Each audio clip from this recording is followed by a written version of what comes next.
শহীদ জিয়াউর রহমানের স্মৃতি বিজড়িত যে বাসা, সেখান থেকে তাকে এক কাপড়ে যে অমানবিকভাবে নির্মম ঘটনা ঘটিয়ে তাকে যেভাবে তা বের করে দেওয়া হয়েছে, তাদের অন্যতম একজন ছিলেন আজকের এই মামুন খালেদ।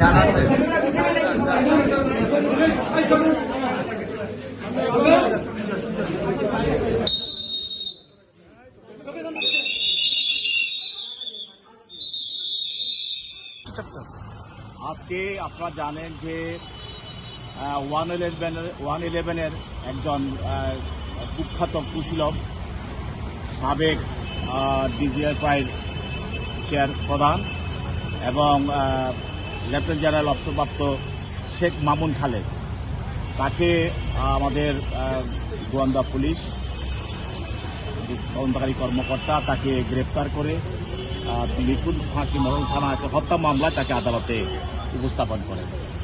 এই মামলাটি বিষয়টা হলো যে গত বৈষম্যবিরোধী ছাত্র আন্দোলনের সময় মিরপুরে ফলপল্টিতে যে আওয়ামী লীগ, যুবলীগ ও ছাত্রলীগ সন্ত্রাসীরা যেভাবে গুলি করে সেখানে মানুষকে হত্যা করেছে, তার মধ্যে একজন মোহাম্মদ দেলোয়ার হোসেন, একজন আন্দোলনকারীকে হত্যা করা হয় গুলি করে।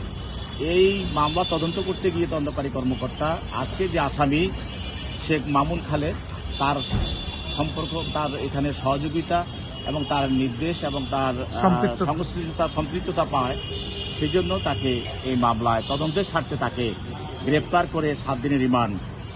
বাংলাদেশের সাবেক 3 বারের প্রধানমন্ত্রী দেশনেত্রী বেগম খালেদা জিয়া, বাংলাদেশের স্বাধীনতা সার্বভৌমত্বের প্রতীক, তাকে তার ক্যান্টনমেন্টের বাসা থেকে শহীদ জিয়াউর রহমানের স্মৃতি বিজড়িত যে বাসা, সেখান থেকে তাকে এক কাপড়ে যে অমানবিকভাবে নির্মম ঘটনা ঘটিয়ে তাকে যেভাবে তা বের করে দেওয়া হয়েছে, তাদের অন্যতম একজন ছিলেন আজকের এই মামুন খালেদ।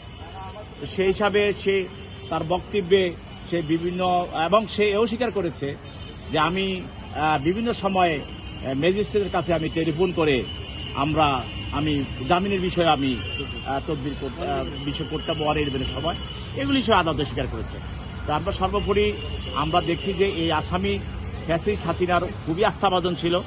সে ডিজিএফআইয়ের প্রধান থাকা অবস্থায় সে বিভিন্নভাবে আয়নাঘর, জলসিঁড়ি টাকার আত্মসাৎ এবং দেশের বেগম খালেদা জিয়াকে ঘর থেকে এক কাপড়ে বের করে দেওয়া, অমানবিকভাবে বের করে দেওয়া, সবকিছুর সঙ্গে এবং মানুষকে গ্রেপ্তার করা, অন্যায়ভাবে রাজনৈতিক নেতাকর্মীকে গ্রেপ্তার করা, তাদের ব্যাপারে আদালতকে দিক নির্দেশনা দেওয়া, এগুলি সবকিছু সে করেছে এবং সে আদালতে এগুলি তার বক্তব্যের মাধ্যমে স্বীকার করেছে। সেও বক্তব্য দিয়েছে এবং তার পক্ষে তার আইনজীবীরাও তার পক্ষে বক্তব্য দিয়েছে। উভয়ের বক্তব্য শোনার পর বিজ্ঞ আদালত আমরা এও বলেছি যে তার বিরুদ্ধে দুর্নীতি দমন কমিশনের মামলাও আছে। সে মামলা গত মেতে তাকে সে এবং তার স্ত্রীকে বিদেশে যেন যেতে না পারে সেই জন্য নিষেধাজ্ঞা দেওয়া আছে। সেই জন্য আমরা উভয় পক্ষের বক্তব্য শোনার পর বিজ্ঞ আদালত 5 দিনের রিমান্ড মঞ্জুর করে তাকে অধিকতর জিজ্ঞাসাবাদ করার জন্য আমাদের তদন্তকারী কর্মকর্তার কাছে হস্তান্তর করে।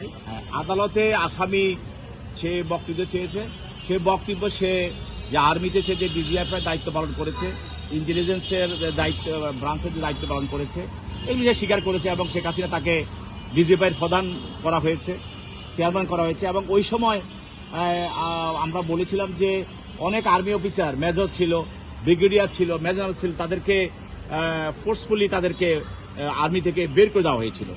কিন্তু যারা ফ্যাসিস্ট হাসিনাকে সমর্থন করেছিল তাদেরকে পদোন্নতি দেওয়া হয়েছে। সেই হিসাবে সেও পদোন্নতি পেয়েছে এবং সে বলেছে যে জলসিঁড়ির বিষয়টাও সে বলছে যে এখানে যে 17 কোটি টাকার বিষয়টাও সে আদালতের সামনে নিয়ে আসে এবং এটার সঙ্গে সে জড়িত ছিল, সেটাও সে বলেছে।